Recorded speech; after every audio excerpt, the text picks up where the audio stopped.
Look at that betting advert everywhere in Dar es Salaam. Yeah. If you move around Dar es Salaam and you look at the advertising billboard, one thing for sure stand out is the amount of betting or gambling billboards almost everywhere across the city.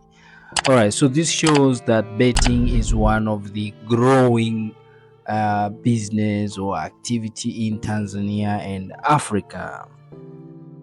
Betting has taken over Africa. Okay, it has become a cultural phenomenon from Tanzania to Nigeria, Kenya to South Africa, Ghana to Uganda. It seems young people are lured by the promise of instant wealth. But the question is, what is the real cost of this growing addiction among our youth in Africa? Are we really benefiting from this betting boom, or we are making our own timing bomb? Yeah, this to me is like the new epidemic in Africa. Well, betting is heavily advertised. You'd see the casinos, the online betting obviously are the more prevalent and are more accessible because of penetration of smartphone and satellite television, where people can watch sports and so forth. And so these are more prevalent, and particularly in East Africa, where you have a lot of mobile money. So you can easily pay for betting through mobile money, which is very prevalent and sometimes does not require internet. So both betting and a means of payment does not require internet. You can use your normal phone, a small phone, using USSD code and start betting. Unfortunately, some youth have substituted betting as alternative job. The betting industry thrive on desperation of young people. It's a business model built on loss, not gain. Obviously, for everyone who wins, there are thousands who have lost money, time, and sometimes even their future. And not to mention the addiction part, which obviously is even more devastating for this industry. I've seen people give out their opinions online on why and how betting is good or is not good. Yeah. If you're one of the better, please comment. Do you really think you can make money out of betting?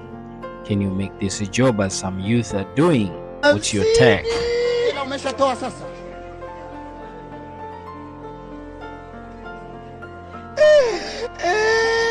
Ilikuwa ndo mtaji wangu. Umeshatoa ama bado?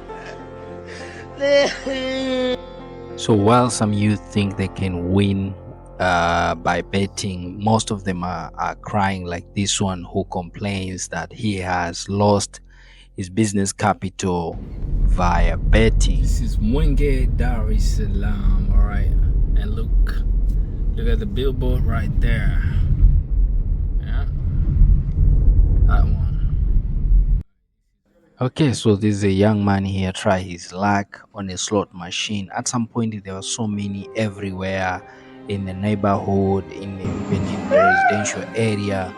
But I'm gonna give kudos to, I think, the gaming board or government. They tried to crack that down, and right now I think most of them have been removed from residential area, at least, or the local shops, the local kiosk. At some point there were many almost everywhere, and most of these machines are actually owned by Chinese businessmen and women. Billboard on Ture Drive, which says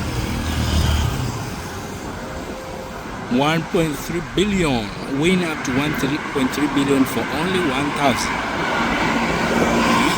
It's Ture Drive, There is the ocean. One of the problem is obviously the heavily advertisement of the betting business, and the location or locality of this betting station or betting lounge. You find most of them are located in the neighborhoods, in the business center, where people go by their daily life, by their daily economic activity. It's not in the casinos, because in the casinos, people who go there have disposable income, but in front of your shop, in the bus stations, in the neighborhood, in the street corner, it sort of make these people, and mostly in this low income neighborhood like this one, so it's sort of making these people as if they are working for a betting company for a promise of not really a promise, but for an expectation, to win something which in the end is really not happening. You win once, after some time. Yeah. So this is a typical betting station or betting lounge where there are TVs showing different games and different sports ongoing. And so some people come here, and they chill inside and trying their luck. And this is the morning, and you see a lot of people inside, flocking, from morning. Instead of working or producing something, they are busy downloading money. So Africa is one of the youthful continent with a median age of 19 years old, making it the youngest in the world.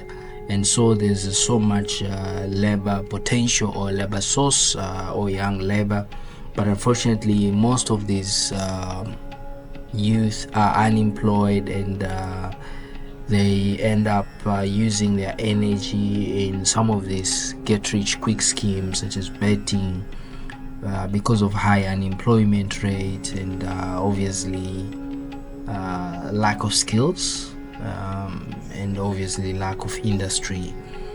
And these youth and high energy people could obviously contribute significantly in the production economy if they were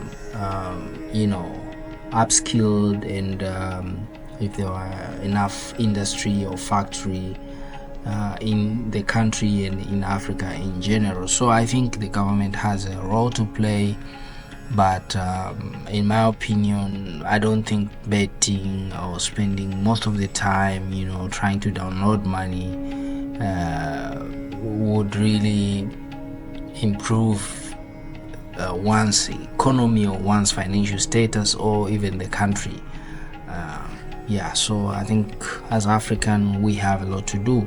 We still import a lot of stuff. If we upskill our youth, they could engage in manufacturing of some of the equipment or product that we import at the moment. Obviously this is a big problem in Africa, not just in Tanzania.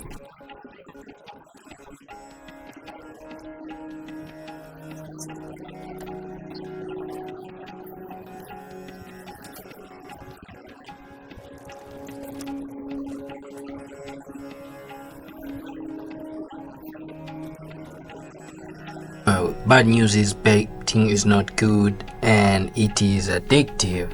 Logical addiction and behavioral addiction, it completely changes the way that your brain is wired. It completely changes the way you think about almost everything in life. When I did gamble, there was something within me that felt that I could beat the system. My gambling eventually took over my football career. Well, betting is addictive because of the dopamine rush. When you win, it triggers the release of dopamine in your brain, making this good feeling. Alright. Yeah, I think the other reason for addiction for betting is the illusion that one is in control. Most bettors, they have this belief that they can influence the outcome of the game, or they have these skills to predict the game, but in reality it's purely based on chances.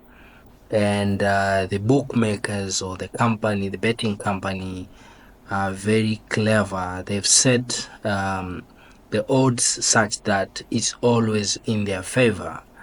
And so statistics shows that when you bet over time, you are always losing. Even professional bettors, the statistic shows that they can only win by maybe 52-53%, but majority they always lose. And so usually there's a phenomenon called near miss, when someone almost win, so your brain trick you to think that you are very close to success, and so reinforce you to urge to bet again. And also there's something called loss chasing, where when you bet and you lose and you feel like you want to recover or revenge from the loss, and so you bet again.